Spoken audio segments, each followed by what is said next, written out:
Mr. President, Minister, Secretary Albright, Excellencies, ladies and gentlemen, let me first of all thank the Polish Institute of International Affairs and GlobeSec for organizing this very important event. And let me also add a special welcome and a word of appreciation to all of you being present here, and a special word of appreciation to you, President Duda, for your strong personal commitment to the alliance and to our shared security and to keeping the alliance strong. And I very well remember when we met in June last year, before you have actually, after you were elected, but before you have taken up your post as president. And I immediately understood that we were going to have an excellent cooperation in the preparations for the summit. And now we are here at the eve of the summit. I'm looking forward to be together with you at the summit and addressing all the different challenges we are going to face and address at the summit. Let me also thank Poland for hosting our summit in this vibrant city. I appreciate this opportunity to address so many experts, policymakers and opinion leaders from around the world. You play an important role because in our open societies, public understanding and support are vital for the success of NATO. And let me in particular recognize Madeleine Albright, because you have played such an important role in working for our vision of a Europe whole, free and at peace. So it's great to have you here, and it's great also to know that you are still so committed to this alliance. A few hours from now, NATO leaders will gather here to chart the future of our alliance, guided by our common values of democracy, individual liberty, and the rule of law. The Warsaw Summit comes at a defining moment in the history of the alliance, with unpredictable threats and complex challenges from many different directions. NATO has responded. We have launched a wholesale reinforcement of our collective defense and deterrence, the biggest since the end of the Cold War. And I am personally very proud of the determination shown by the Allies since our last summit in Wales. We have done what we said we would do. The NATO response force is now 3 times bigger, with a brigade-sized spearhead force at its core, able to move within days. We have set up a series of small headquarters in the eastern part of our alliance, including here in Poland. They make it easier for us to plan and exercise and to reinforce if needed. We have augmented Turkish air defenses with AWACS surveillance planes and defensive missile systems. We have increased the number of exercises, sped up our decision-making, and developed a strategy to deal with hybrid threats. So we have bolstered NATO's ability and readiness to defend our territory and our citizens.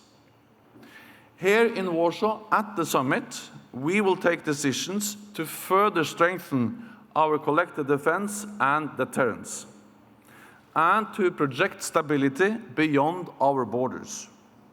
Today, we will agree to enhance our forward presence in the eastern part of our alliance, in Estonia, Latvia, Lithuania, and here in Poland. We will deploy by rotation multinational battalions in each of the countries, making clear that an attack against one ally will be met by forces from across the whole alliance. And let me thank Canada, Germany, the United Kingdom, and the United States for deciding to lead these battalions. And let me also thank Poland and the 3 Baltic states for hosting and supporting these NATO forces and for strengthening their own. We will also transform a Romanian brigade into a multinational brigade to strengthen our posture in the southeastern part of the alliance. And we will increase our defenses against hybrid threats, cyber attacks, and ballistic missile attacks from outside the Euro-Atlantic area. Everything we do is defensive, proportionate, and transparent, and fully consistent with our international obligations. Our position is clear. NATO does not seek confrontation. We don't want a new Cold War. The Cold War is history, and it should remain history.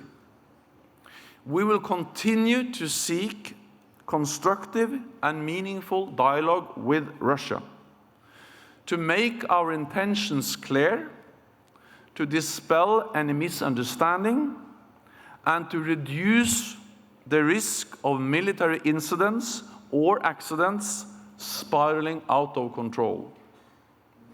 Russia is our biggest neighbor and an integral part of European security. So sustaining dialogue is essential. That is why we established the NATO Russia Council as an all-weather forum for dialogue. So it is especially important that we use this tool now.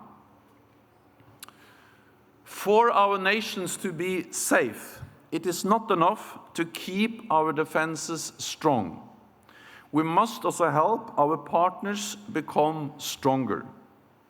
And the second main theme of the Warsaw Summit is projecting stability beyond our borders. We will help our partners in the Middle East and North Africa to tackle the root causes of instability, to secure their own countries, and to fight terrorism. Training local forces is often our best weapon against violent extremism. We have learned a great deal from our operations in the Balkans and in Afghanistan. We remain committed to training Afghan forces. We will also put together a financing package to sustain them through 2020. All NATO allies already contribute individually to the global coalition to counter ISIL. We will decide at the summit that NATO's AWACS planes will share information with the coalition. We will start to train Iraqi officers in Iraq, and we will continue to support Jordan and Tunisia. And we stand ready to assist Libya. We will also affirm our commitment to our partners in the East, to Ukraine, Georgia, and the Republic of Moldova, to help them resist outside pressures and to advance reforms. Everything we do to defend ourselves and to project stability is magnified when we work with others. This is especially true when we speak about the European Union. We share common values and interests, and we face common threats. While Brexit will change the UK's relationship with the European Union, it will not change the UK's leading position within NATO. Unity and cooperation between NATO and the EU remains as important as ever. In these times of uncertainty, our partnership is increasingly essential. So at this summit, we will take our partnership to a new level, to counter hybrid threats, to increase our resilience against cyber attacks, and to address maritime security in the central Mediterranean, as we have already done in the Aegean Sea. Because our citizens demand that we keep them safe, this requires resources. Last year, after many years of decline, we saw a small increase in defense spending by NATO's European allies and Canada. And this year, we expect a real increase of 3% in defense spending among European allies and Canada. And Poland leads by example, spending more and spending better. As an alliance, we are starting to move in the right direction. But there is a very long way to go, and we must spare no effort to sustain the momentum. Our security depends on it. Ladies and gentlemen, for nearly 70 years, NATO has helped to keep the peace in Europe by forging an unbreakable bond between allies on both sides of the Atlantic. In recent years, the world has changed dramatically. We continue to change with it. What will not change is the enduring bond between Europe and North America on which our alliance is founded. What will not change is our resolve to defend each other, to uphold our shared values, and to preserve peace and security for future generations.